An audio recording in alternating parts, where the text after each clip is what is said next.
माधव हमारे सहयोगी लगातार इस पूरे मामले पर ज्यादा जानकारी दे रहे हैं, टोक्यो से लगातार हमारे साथ जुड़े हुए हैं। माधव, आप फिलहाल क्या देख पा रहे हैं आप, क्योंकि अब से कुछ ही देर में यह मीटिंग होनी है और ये मीटिंग जाहिर तौर पर इतनी बड़ी है कि पूरे विश्व की निगाहें टिकी होंगी कि भारत और अमेरिका के बीच के रिश्ते कैसे हैं और किन किन मुद्दों पर ये दोनों देश बातें करते हैं।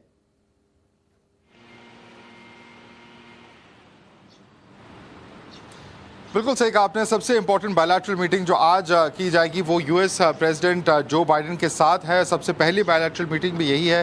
क्वाड सम्मेलन का अब समाप्ति हो चुका है और इस वक्त जो है हम जो बाइडेन के साथ जो प्रधानमंत्री मोदी की बायलैटरल मीटिंग है उसके बारे में चर्चा कर रहे हैं। और साफ तौर पे यूक्रेन रशिया वॉर ये सबसे बड़ा अहम मुद्दा है जो दोनों देशों के लिए, और दोनों देशों ने इस पर अपनी अलग अलग राय सार्वजनिक ऑलरेडी कर दी है। हम जानते हैं यूएस रूस के खिलाफ और रिव्यूज के विरोध में इकोनॉमिक सैंक्शंस लागू करने के अलावा कई सारे प्रस्ताव यूनाइटेड नेशंस सिक्योरिटी काउंसिल में भी ला चुका है और उन प्रस्तावों पर भारत का जो रुख रहा है वो यूएस के सपोर्ट में नहीं रहा है। भारत ने साफ कर दिया है कि वो युद्ध और हिंसा की पूरी तरह निंदा ज़रूर करते हैं, लेकिन साथ में इस पूरे मुद्दे पर एक बैलेंस्ड अप्रोच लेंगे। किसी एक पक्ष का ज़्यादा वो समर्थन नहीं करेंगे। और ये जो है एक बार फिर यूएस भारत को अपना पक्ष समझाने की कोशिश करेगा और भारत ने जो अब तक जितना प्रेशर आया है भारत पे अभी तक उसको रेजिस्ट किया है और अपनी जो एक इंडिपेंडेंट पोजीशन है उसको कंटिन्यू रखा है। तो ये एक बहुत अहम मुद्दा होगा। कई सारे ऐसे और मुद्दे हैं जो फिलहाल यहाँ पर आप देख सकते हैं। एक हाई सिक्योरिटी जोन है, यहाँ पर हेलीकॉप्टर के द्वारा पेट्रोलिंग की जा रही है। हम इस वक्त जापान के पार्लियामेंट जिसको यहाँ डायट बुलाते हैं उसके सामने खड़े हैं। इसी के ठीक पीछे प्राइम मिनिस्टर्स ऑफिस और प्राइम मिनिस्टर्स रेजिडेंस है जहाँ पे क्वाड समिट हुई थी और प्राइम मिनिस्टर्स रेजिडेंस पे इस वक्त प्रधानमंत्री आवास पर लंच का आयोजन किया गया है सारे क्वाड लीडर्स का। और कुछ ही देर में, जैसे कि आप कह रहे थे, लगभग 40 मिनट में हम एक्सपेक्ट कर रहे हैं कि वो बायलैटरल मीटिंग शुरू होगी। कई सारे और मुद्दे हैं, वीट एक्सपोर्ट्स और अनाज के एक्सपोर्ट के मुद्दे हैं जिस पे यूएस प्रेशर डाल रही है कि भारत इसकी एक्सपोर्ट को एक बार फिर शुरू कर दे, जो भी प्रतिबंध लगे हैं उसको फिर हटाए। भारत का कहना है कि उसे लगता है कि चाइना कहीं ना कहीं इस एक्सपोर्ट्स का गलत फायदा उठा रही है और इसकी होर्डिंग कर रही है और इसीलिए उन्होंने गवर्नमेंट टू गवर्नमेंट कॉन्ट्रैक्ट्स का ही इस वक्त परमिशन दिया है। जो प्राइवेट सेक्टर की एक्सपोर्ट हो रही थी उस पर फिलहाल रोक लगाया गया है। कई सारे और मुद्दे हैं जहां तक भारत को कन्विंस करने की कोशिश करेगा।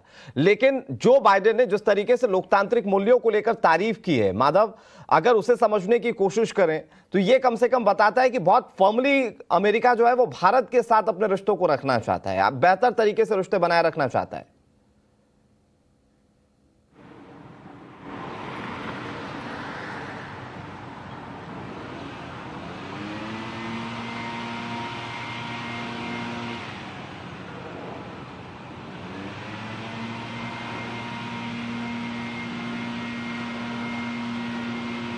माधव, अगर आप तक आवाज पहुंच रही है, क्योंकि इस मुलाकात से पहले जिस तरीके से भारत और प्रधानमंत्री नरेंद्र मोदी के लोकतांत्रिक मूल्यों की तारीफ जो बाइडेन ने कही है, अब क्या उसे समझा जा सकता है कि रुख अमेरिका का किस तरफ है, वो किस तरीके से भारत को साथ लेकर चलना चाहता है वर्ल्ड डिप्लोमेसी में?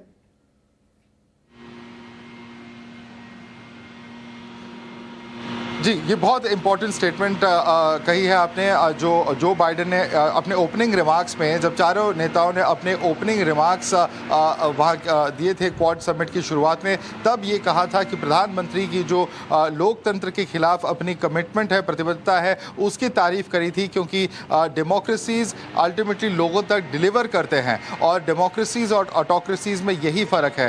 और ऑटोक्रेसीज में डिलीवरी की बात नहीं होती, जवाबदेही की उस तरह की बात नहीं होती और बार बार इस पूरे मुद्दे पर, डेमोक्रेसी के मुद्दे पर विपक्ष भी प्रधानमंत्री के पे सवाल उठाते हैं और केंद्र सरकार पर सवाल उठाते हैं कि डेमोक्रेसी को कहीं ना कहीं दबाया जा रहा है। तो ये स्टेटमेंट यूनाइटेड स्टेट्स के प्रेसिडेंट की ओर जो दिया गया है, जाहिर तौर पे उस पर एक राजनीतिक बहस ज़रूर छिड़ सकती है क्योंकि विपक्षी दल एक बार फिर कह सकते हैं कि ये स्टेटमेंट गलत है। उनका मानना है कि जहां तक केंद्र सरकार है उनका पक्ष एटलीस्ट सार्वजनिक तो उन्होंने कई बार बयान दिए हैं कि डेमोक्रेसी को कहीं ना कहीं दबाया जा रहा था, बट एक तरह से एक थम्स अप, एक ग्रीन सिग्नल मिला है यूएस प्रेसिडेंट से उनके इस स्टेटमेंट से। और आगे देखना होगा कि इसके आगे राजनीतिक जल क्या कहते हैं और किस तरह की बहस छिड़ जाती है इस पूरे मुद्दे पे। इससे कहीं ना कहीं पूरे वर्ल्ड की निगाहें जो है वो भारत पर टिक जाएगी, क्योंकि एक बहुत बड़ा रिमार्क जो बाइडेन की ओर से भारत को लेकर दिया गया है, पीएम नरेंद्र मोदी को लेकर दिया गया है, और ऐसे में तमाम जो देश हैं अब वो भारत से उम्मीदें कहीं ज्यादा करेंगे। मैं एक बार फिर से माधव आपके पास आ रहा हूं, हमारे साथ दो खास मेहमान जुड़ गए इस पर बातचीत करने के लिए, जो एक एक बारीकी इस डिप्लोमेसी को लेकर आपको समझाएंगे। हमारे साथ सुरेश गोयल जुड़ गए जो कि पूर्व राजनयिक हैं, major general retired AK Srivastava साहब हमारे साथ जुड़ गए जो कि डिफेंस एक्सपर्ट हैं। आप दोनों का बहुत बहुत स्वागत है। लेकिन मैं इन दोनों मेहमानों का रुख करूं उससे पहले जो बाइडेन ने चीन को लेकर क्या कुछ कहा है, जरा वो सुनिए। We are an Indo-Pacific power. I was once asked by, well, I won't go into it, but I was once asked by the leader of China why I kept talking about being an Indo-Pacific power. I said, because we are. We share the Pacific, one entire side of our country. And we have been deeply involved with all of you for a long time. As long as Russia continues this war, we're going to continue to be partners and lead a global response. And you know, we're Indo-Pacific power, as I said. We're going to stand with you, our close democratic partners, and we're going to stand for the shared values that and the shared vision we all have. तो Joe Biden ने रूस और Ukraine के बीच जारी युद्ध को लेकर क्या कहा वो हमने आपको सुनाया, साथ ही साथ चीन को लेकर क्या सोचे वो हमने आपको सुनाया। माधव, बहुत जल्दी से, क्योंकि बायलैटरल जब टॉक होगी दोनों देशों के बीच में तो चीन का मुद्दा जो है वो बहुत अहम रहने वाला है। कम से कम इस स्टेटमेंट से जो बाइडेन ने दी है उससे साफ हो जाता है। बिल्कुल, ये काफ़ी साफ है कि जहाँ तक यूएस का पोजीशन, यूएस यूक्रेन और रशिया का जो वॉर है और युद्ध है उसको लेकर क्या रुख है वो तो बहुत साफ है। और साथ ही में ये कहना कि किसी भी तरह इस तरह की परिस्थिति को एशिया में एक बार उत्पन्न होने की कोशिश करेंगे कि ऐसा ना हो। और साफ तौर पर उनका निशाना ताइवान की ओर था, जहाँ पर चाइना के आक्रमण की लगातार कयास लगाए जाते हैं। कल ही जो बाइडेन ने साफ किया था कि अगर इस तरह का कोई आक्रमण चाइना प्रयास भी करता है ताइवान पे तो यूनाइटेड स्टेट्स की सेना उन्हें पूरी तरह से मिलिट्री असिस्टेंस देगी, ये कहना था यूएस प्रेसिडेंट का। और चाइना की भी जो उसके बाद जो तीखी टिप्पणी थी वो भी देखी गई थी। तो साफ तौर पे इंडो पैसिफिक एक बहुत बड़ा एरिया है जहां पर यूएस प्रेसिडेंट अपना प्रभाव बना के रखना चाहते हैं, यूनाइटेड स्टेट्स अपना प्रभाव बना के रखना चाहती है इन सारे क्वाड देशों को एसोसिएट करके। और ये बहुत बड़ा एरिया है। अगर हम इसे महासागरों की ओर से देखें तो पैसिफिक जो आइलैंड्स है, जो पैसिफिक महासागर के आइलैंड्स है, वहां से लेके साउथ ईस्ट एशिया से लेके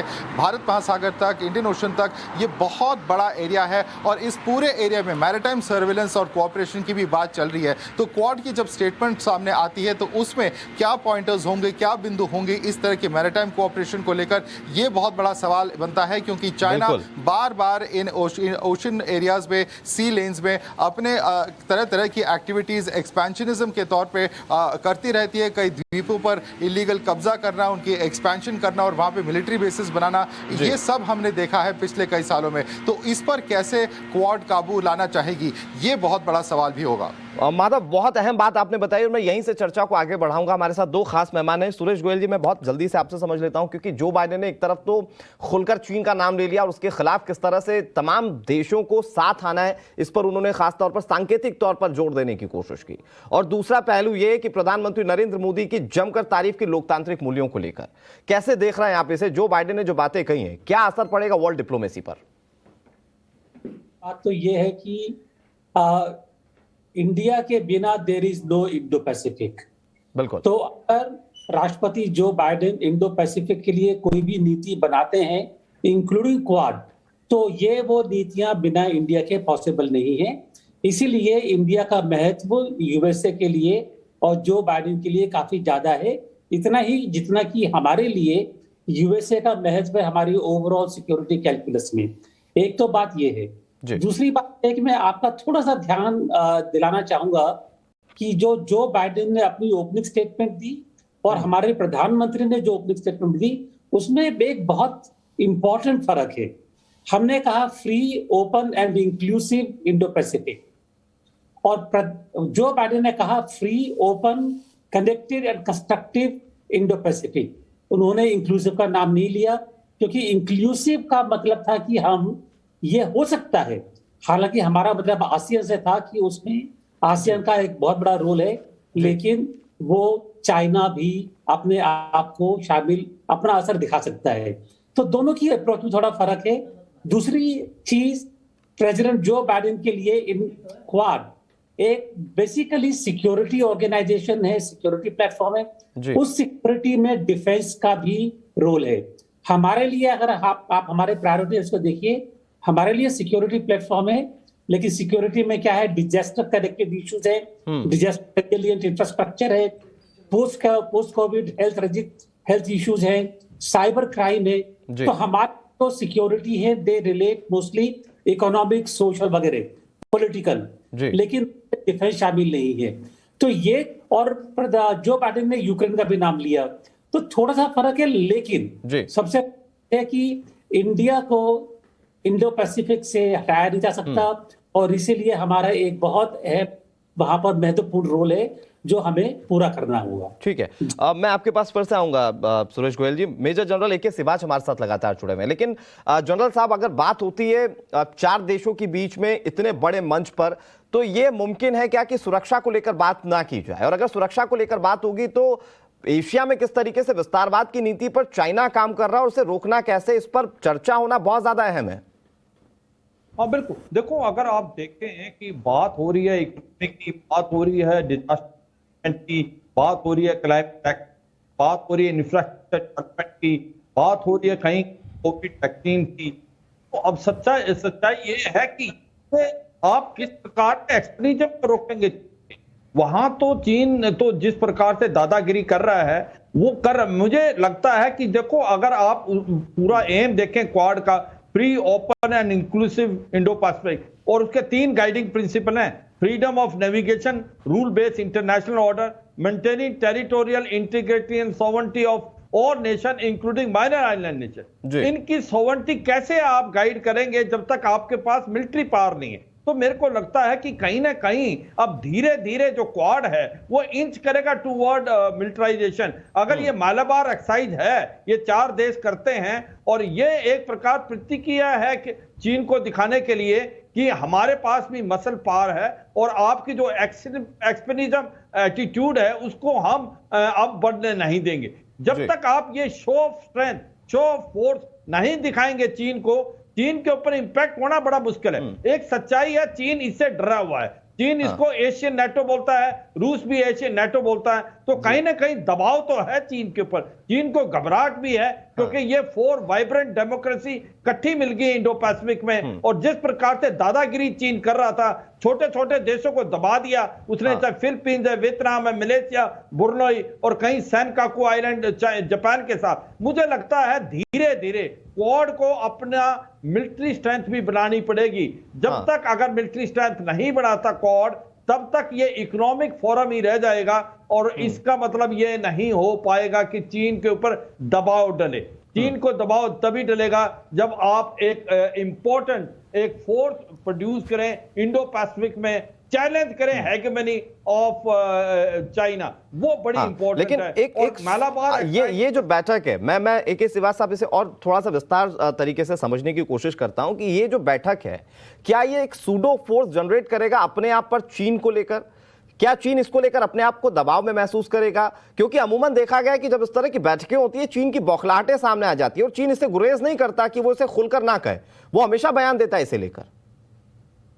देखो 2-3 बातें बड़ी इंपॉर्टेंट आ रही। मुझे लगता है कि चीन घबराहट तो है, चीन बार बार इसको एशियन नेटो क्वाड को बोलता है, इसका मतलब घबराहट है। अगर वो इकोनॉमिक फोरम ही है तो उस पर कोई घबराहट नहीं, इसका मतलब उसको डर है, शक है कि ये जो 4 देश हैं इनकी जो मिलिट्री स्ट्रेंथ है वो इकट्ठी होगी, और कहीं ना कहीं चीन की एक्सपेनिज्म को चैलेंज किया जाएगा। जो चीन अभी तक एक्सपेनिज्म कर रहा था इंडो पैसिफिक में, वो नहीं हो पाएगा। और आकुश को देखें आप, क्योंकि इस चारों में एक कड़ी थी जो कि कमजोर थी, वो थी ऑस्ट्रेलिया। उसके पास न्यूक्लियर सबमरीन नहीं थी, AUKUS से आने से उसके बाद न्यूक्लियर सबमरीन आ गई हैं। तो ये चारों महाशक्तियां हैं इंडो पैसिफिक में, ये भी मालूम है चीन को। मुझे लगता है चीन को भली भांति पता है कि अमेरिका और ये जो 3 नेशन हैं ये धीरे धीरे मिलिटराइजेशन की तरफ जा रहे हैं, और ये मलाबार एक्साइज जो भारत और बाकी देश करते हैं, ठीक है वो सर, लगता है फर्स्ट मैं इसके इम्पैक्ट पर, मुझे लगता है एक इसके इम्पैक्ट पर सर आपसे लगातार बात करता रहूंगा। हमारे साथ सुरेश गोयल जी भी हैं जो कि इसके तमाम डिप्लोमेटिक पहलुओं को समझाने की कोशिश कर रहे हैं। लेकिन रूस और यूक्रेन के बीच जो युद्ध जारी है, इसको लेकर भारत अपनी नीति को लेकर कई बार स्थिति को साफ कर चुका है।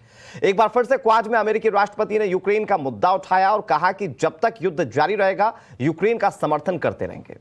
अमेरिका कई बार भारत पर भी नीति बदलने को लेकर दबाव डाल चुका है, लेकिन भारत का रुख एकदम साफ है। ऐसे में आज की बैठक इस लिहाज से काफी अहम मानी जा रही है।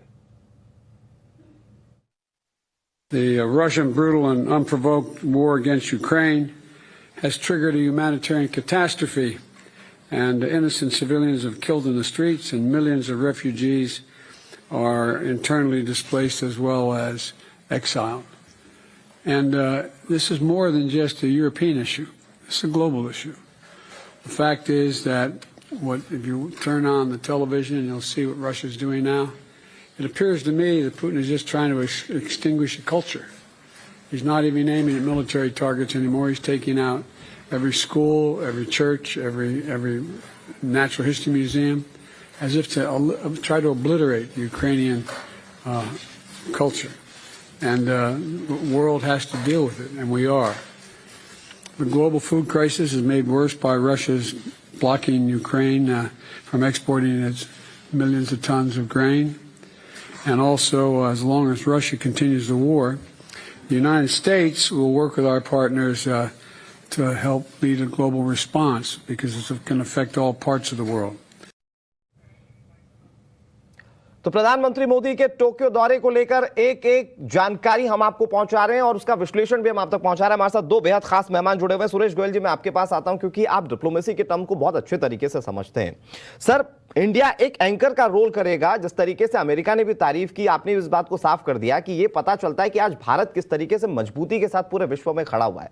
लेकिन अमेरिका जिस तरीके से रूस और यूक्रेन को लेकर अपनी मुखालफत जाहिर करता रहा और भारत का स्टैंड पूरी दुनिया जानती है, आज क्या ऐसी स्थिति में अमेरिका है कि भारत जैसे उभरते हुए ग्लोबल पावर के सामने किसी तरह की कोई शर्त रख सके जब आज बायलैटरल टॉक करेगा? जी देखिए, इससे पहले भी जब यूक्रेन की वॉर शुरू हुई थी जी, तो अमेरिका ने भारत के ऊपर काफी दबाव बनाया था, और भारत ने उस दबाव के आगे झुकने से साफ साफ मना कर दिया। हमारी जो पोजीशन है बिल्कुल एक फर्क रही है। आज सवेरे अगर आपने प्रेसिडेंट बाइडेन के जो बयान है उसको सुना हो, तो उन्होंने साफ साफ कहा कि यूक्रेन खाली एक यूरोपियन इशू नहीं है, ग्लोबल इशू है ये। और हमारा जो अप्रोच है वो हम ज्यादातर इसको देखते हैं कि ये यूरोपियन इशू है। तो साफ साफ बात है कि इंडिया और यूएसए में अभी भी काफी फर्क है। लेकिन जैसा मैंने पहले कहा, जितनी हमको यूएसए की दरकार है, यूएसए को भी हमारी इंडिया की उतनी ही दरकार है जी। और इसलिए अभी तक यूएसए ने भारत के ऊपर कोई दबाव ऐसा नहीं बनाया है कि हमें अपनी यूक्रेन के ऊपर पॉलिसी चेंज करने की जरूरत महसूस हो। और हमारी पॉलिसी जो है खाली ये नहीं कि यूक्रेन की फेवर करती है या रशिया को है। हमने साफ साफ कहा कि टेरिटोरियल इंटीग्रिटी, सॉवरेनिटी की रक्षा होनी चाहिए। लेकिन ये कहना कि इसके लिए खाली एक ही जिम्मेदार है, दूसरा जिम्मेदार नहीं है, वो थोड़ी अतिशयोक्ति हो जाएगी। इस युद्ध के लिए दोनों ही जिम्मेदार है। रूस को भी अपनी सिक्योरिटी की चिंता है, और हमने पहले कहा है कि सिक्योरिटी कंसर्न जो है सबके उनके ऊपर बराबर। लेकिन और भारत ने तो हमेशा शांति दूत का रोल निभाने की कोशिश की है। भारत ने कभी ये नहीं कहा कि मैं किसी एक देश के साथ, भारत ने हमेशा ये कहा है कि हम इसकी वकालत करते हैं कि कैसे दोनों देशों के बीच में शांति कायम हो सके। बिल्कुल, और इसीलिए हमने कहा है कि जो ये सारा इशू है इसको शांतिपूर्ण वार्ता से और डिप्लोमेसी के थ्रू ही सुलझाया। लेकिन इंडो पैसिफिक रीजन में को लेकर अगर ये क्वाड मीटिंग बुलाई गई है, सिवाच साहब, मैं अगर आपसे समझूं, और उसके बीच में अमेरिका जिक्र करे अपने उस एजेंडे को लेकर जो यूरोप में उसका काफी चल रहा है, यानी कि रशिया और यूक्रेन के युद्ध को लेकर, तो यहां पर अगर वो इसका जिक्र करते हैं, सुरक्षा के लिहाज से क्या कोई इसके मायने निकाले जाए? क्या इंडो पैसिफिक रीजन को लेकर भी इस तरह की कोई चर्चा हुई होगी या करनी चाहिए? क्या लगता है आपको? हाँ बिल्कुल, देखो दो बातें आती हैं। सच्चाई है कि किसी तरीके से वो दिखा रहा है कि रूस और चीन का भी एक गठबंधन है, और कहीं ना कहीं एक इंडो पैसिफिक है और एक यूरोप के अंदर यूक्रेन की जो लड़ाई। सब ने सोचा कहीं ना कहीं यूक्रेन और रूस की लड़ाई पे सारा फोकस कहीं यूरोप की तरफ तो नहीं होगा, और इंडो पैसिफिक जहां पर चीन दादागिरी कर रहा है वहां पर बिल्कुल कमजोर हो गया है क्वाड। मगर ये अब साफ आ गया है कि अमेरिका और क्वाड का फोकस इंडो पैसिफिक में भी है, और अमेरिका और बाकी जो देशों का फोकस यूरोप में भी है, यूक्रेन के आगे। क्योंकि अगर आप स्टेटमेंट देखें जो बाइडेन की, जो उन्होंने बड़े साफ सुथरे शब्दों में बोला कि जब उनसे क्वेश्चन पूछा गया कि क्या आप ताइवान की मिलिटरीली हेल्प करेंगे अगर जरूरत पड़ी, तो उन्होंने साफ सुथरे शब्दों में कहा yes we will help the militarily. इसका मतलब अभी तक जो इन्होंने जो स्ट्रेटेजिक एम्बिग्युइटी थी, क्योंकि यूक्रेन के जो ताइवान है उसके साथ कोई सिक्योरिटी पैकेज नहीं है। पहले बात होती थी हथियार देंगे, आपको मदद देंगे, मगर अगर जो बाइडेन ने ये कहा है कि हम मिलिट्रीली आपको सपोर्ट करेंगे, तो एक बहुत बदलाव है। और मुझे लगता है ये बदलाव आया है यूक्रेन की लड़ाई के बाद, जब सबने कहा है कि सबने सोचा था कि नाटो और अमेरिका यूक्रेन की हेल्प करेगा, मगर आपने बूट्स ऑन ग्राउंड नहीं किए, आपने एक नो फ्लाई जोन नहीं बनाया, आपने हथियार दिए हैं, यूक्रेन को बलि का बकरा बना दिया है। कहीं ऐसा तो नहीं इस ऐसे माहौल में चीन जो है ताइवान को इन्वेड करके हड़प ले? तो मुझे लगता है कि कोई ना कोई मैसेज दिया है जो बाइडेन ने चीन के लिए। अगर वो ऐसी कार्रवाई करेगा तो अमेरिका मिलिटरीली अंदर आएगा और सपोर्ट करेगा। सर मैं एक बार फिर से आपका रुख कर रहा हूं। सुरेश गोयल कुछ बात कहना चाह रहे सर, 10 सेकंड में अपनी बात रखिएगा। एक बड़ी खबर आ रही, फिर उसका रुख करना है मुझे।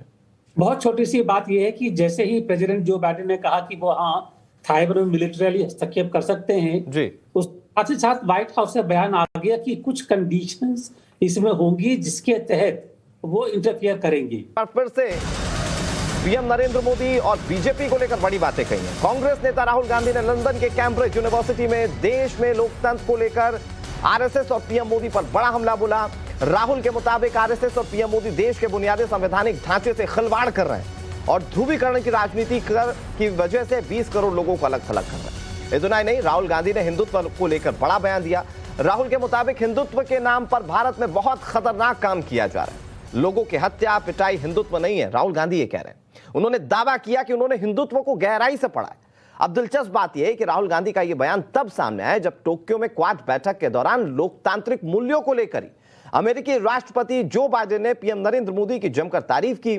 उसी लोकतंत्र को लेकर राहुल गांधी कैम्ब्रिज यूनिवर्सिटी में सवाल उठाते हुए नजर आए।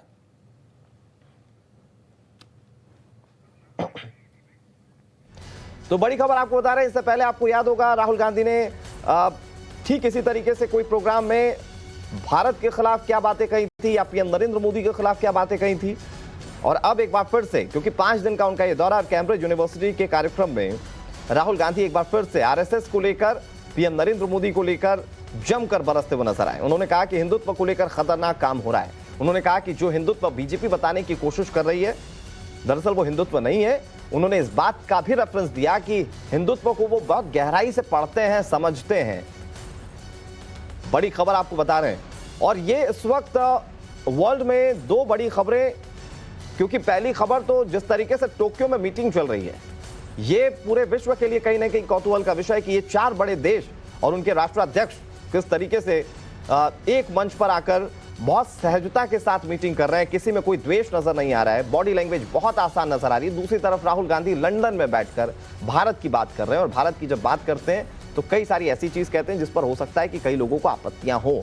बात इस पर करेंगे, हमारे साथ तमाम मेहमान जुड़े हुए। सुरेश गोयल जी, क्योंकि इसे पॉलिटिकल एंगल से ना देखते हुए अगर मैं आपसे समझने की कोशिश करूं कि एक तरफ तो सबसे बड़ा सुपर पावर अमेरिका, उसके राष्ट्रपति जब बोलने के लिए ओपनिंग रिमार्क्स लेते हैं तो वो पीएम मोदी की तारीफ करते हैं, और हमारे देश का नेता लंदन जाकर ये कहता है कि हमारे देश में चीजें ठीक नहीं है।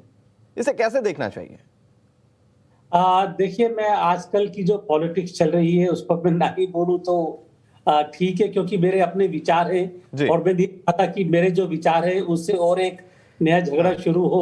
नहीं लेकिन सर, मैं दरअसल इसे इस कॉन्टेक्स्ट में समझना चाह रहा था कि किसकी बात पर ज्यादा भरोसा किया जाए। एक वो देश जो भारत के साथ कंपटीशन के साथ साथ डिप्लोमेसी भी निभा रहा है, अब ऐसा देश जिसकी कोई मजबूरी नहीं है तारीफ करने की, बावजूद इसके वो तारीफ कर रहा है।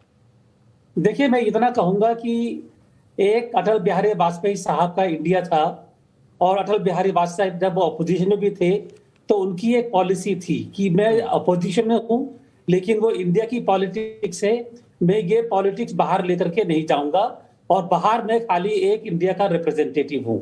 एक वो भी टाइम था कि कहीं भी कोई अपोजिशन का कुछ भी हो या भारत की सरकार के हो, वो अपनी पॉलिटिकल झगड़े बाहर लेकर के नहीं जाया करते थे।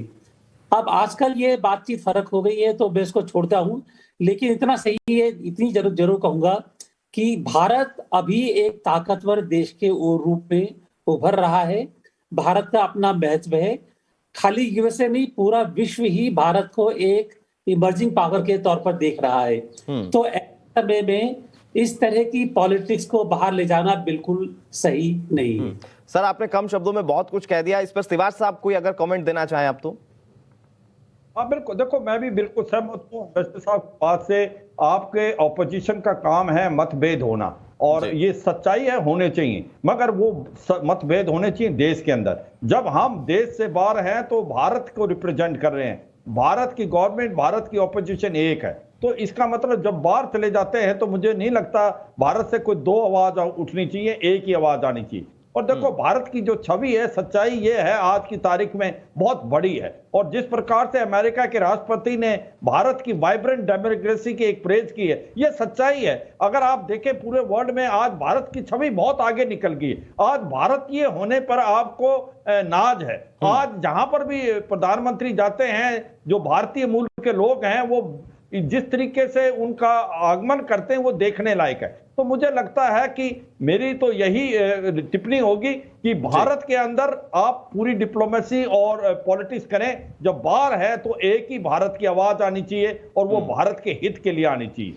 सर, आप दोनों के कमेंट बहुत रिमार्केबल हैं, और जाहिर तौर पर इसे देश की जनता जब देखेगी तो बहुत कुछ अपने आप में समझ भी पाएगी। मैं आ रहा हूं एक बार फिर से आप दोनों के पास, लेकिन पॉलिटिकल बयानबाजी इसे आप कह सकते हैं, लिहाजा इस पर पॉलिटिकल रिएक्शन बीजेपी की ओर से किस तरह से सामने आया। शहजाद पूनावाला से अब से कुछ देर पहले हमने जब बातचीत की तो उन्होंने क्या कुछ कहा इस पूरे मामले को लेकर, जरा वो सुनिए। शहजाद, कैम्ब्रिज जाकर के राहुल गांधी आरएसएस और बीजेपी पर एक बार फिर से हमला बोल रहे हैं, और वो कह रहे हैं कि आप लोगों को एक नया नाम सोच लेना चाहिए, और वो नाम हिंदू तो नहीं होना चाहिए। क्या कहेंगे आप? देखिए, राहुल गांधी आरएसएस और बीजेपी के फोबिया से ग्रसित है, परंतु जो राहुल गांधी कहते हैं उनको हिंदुत्व का और हिंदुओं का बड़ा ज्ञान है। ये वो व्यक्ति है जिन्होंने कहा शिवजी संसार को निगलते हैं। ये वो व्यक्ति है जिन्होंने हिंदुत्व की तुलना आईसिस और बोको हराम से की। ये वो व्यक्ति है जो कहते हैं मंदिर में जाने वाले लड़कियों को छेड़ते हैं। ये वो व्यक्ति है जिनकी पार्टी ने श्री राम के अस्तित्व को नकारा। ये वो व्यक्ति है जिन्होंने राम मंदिर को लटकाने, अटकाने, भटकाने का 70 वर्ष तक प्रयास किया।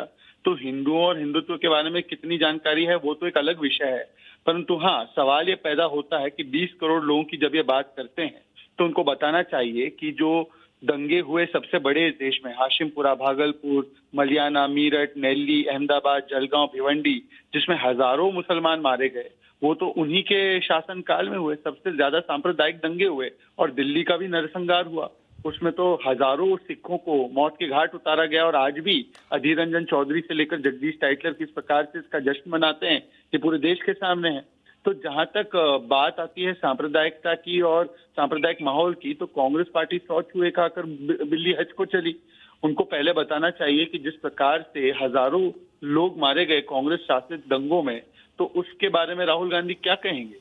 और दूसरों को सिखाने से पहले, पाठ पढ़ाने से पहले वो पता कर ले कि जिस प्रकार की शब्दावली उन्होंने हिंदू और हिंदुत्व के बारे में इस्तेमाल की है, ये ऐसे व्यक्ति को क्या हिंदू और हिंदुत्व के बारे में ज्ञान होना ये कहा जा सकता है? नहीं शहजाद, लेकिन एक पहलू तो ये कि अभी पीएम नरेंद्र मोदी टोक्यो में क्वाड देशों के बैठक में हिस्सा ले रहे हैं, और वहां पर जो बाइडेन लोकतांत्रिक मूल्यों की तारीफ कर रहे हैं। दूसरी तरफ हमारा विपक्ष लंदन जाकर ये बातें कह रहा है।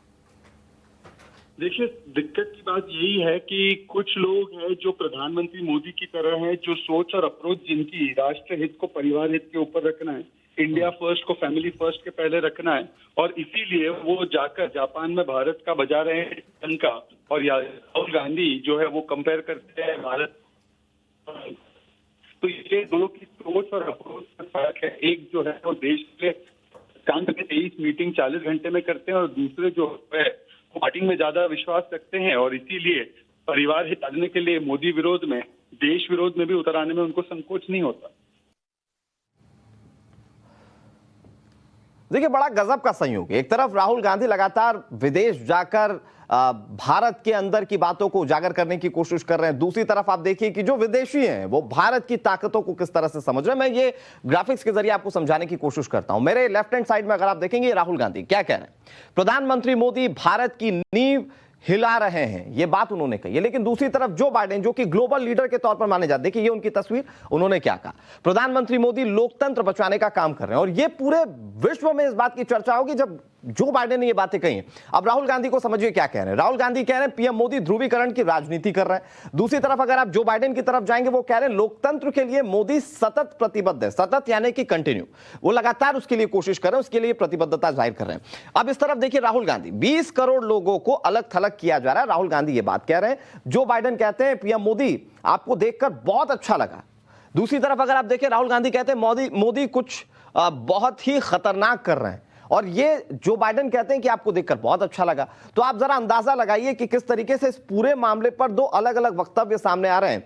आगे राहुल गांधी कह रहे हैं आइडिया ऑफ इंडिया के खिलाफ है मोदी, जबकि अगर जो बाइडेन को आप देखेंगे वो कह रहे हैं लोकतंत्र के लिए आपके काम को धन्यवाद, यानी कि वो जो काम पीएम नरेंद्र मोदी की ओर से किए गए वैश्विक पटल पर, इसकी तारीफ की जा रही है। तो आप जरा सोचिए कि किस तरीके से दो अलग अलग चीजें अभी निकलकर सामने आ रही हैं। और मैं बहुत जल्दी से समझ लेता हूं आपसे गोयल साहब की, जिस तरीके से राहुल गांधी और पीएम नरेंद्र मोदी के बीच का रिश्ता है, क्योंकि पक्ष और विपक्ष वाली बात है, तो राहुल गांधी बुराई करेंगे लेकिन उसे देश के अंदर रखना चाहिए, ये बात तो हर कोई कहता है, आपने भी कहा इन बातों को। लेकिन भारत का डंका जिस तरीके से पूरे विश्व में बज रहा है, जिस तरीके से बड़े बड़े मंचों से भारत का वेलकम किया जाता है, पीएम मोदी जहां जाते हैं वहां पर जिस तरीके से वेलकम किया जाता है, क्या उस तस्वीर को झुटलाया जा सकता है?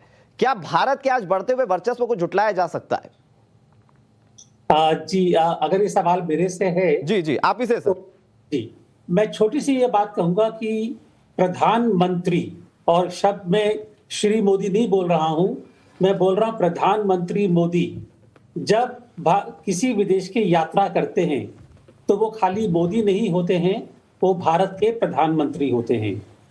तो ये बात समझनी चाहिए कि वहां पर जब भी कोई भी बात बोल रहे हैं, चाहे वो नॉर्वे हो, फिनलैंड हो, फ्रांस हो या टोक्यो हो, जो भी भाषण दे रहे हैं, चाहे डायस्पोरा के साथ में बात कर रहे हैं या किसी और के साथ में, तो वो जो बात कर रहे हैं प्रधानमंत्री के रूप में बात कर रहे हैं, और इसीलिए उनके साथ बोलने में प्रधानमंत्री के पद की गरिमा होती है। और जब बोलते हैं प्रधानमंत्री मोदी से कुछ भी बोलते हैं, तो वो भारत को बोलते हैं कि प्रधानमंत्री मोदी ने वो भारत का जो रूप बढ़ाया उसकी प्रशंसा करते।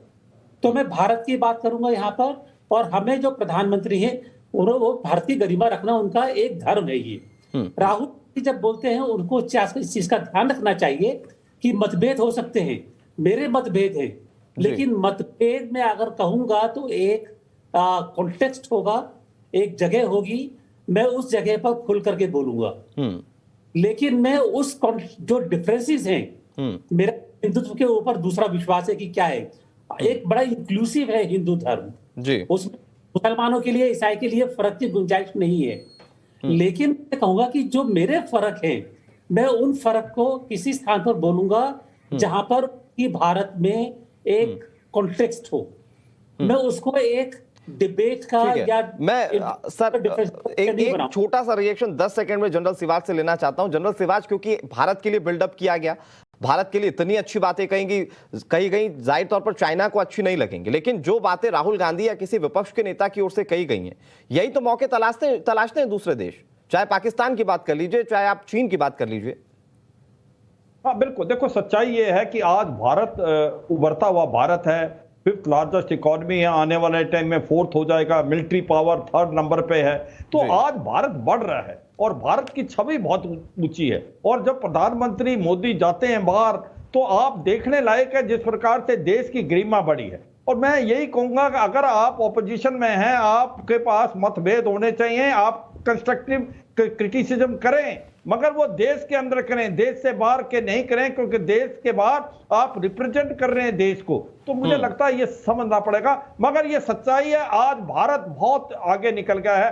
आज जिस प्रकार से अमेरिका, अगर आप देखें क्वाड में जैसे बात कर रहे थे कि आज अमेरिका को भारत की ज्यादा जरूरत है ना कि भारत को अमेरिका की, क्योंकि उसको साथी चाहिए, उसको पार्टनर चाहिए। आज ऐसा समय है, ये कलेक्टिव पार्टनरशिप का जमाना है। मुझे लगता है भारत की छवि आज वर्ल्ड के अंदर बहुत अच्छी है और प्राइम मिनिस्टर मोदी जो हैं एक इंटरनेशनल लीडर बन के उभरे हैं और ये we are proud to have him as a prime minister of this India.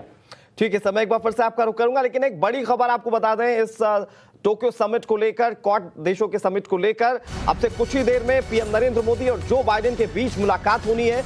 ये मुलाकात जाहिर तौर पर बहुत बड़ी है, जिस पर पूरे विश्व की निगाहें टिकी होंगी। मोदी और बाइडेन के बीच द्विपक्षीय मुद्दों को लेकर बातचीत होगी।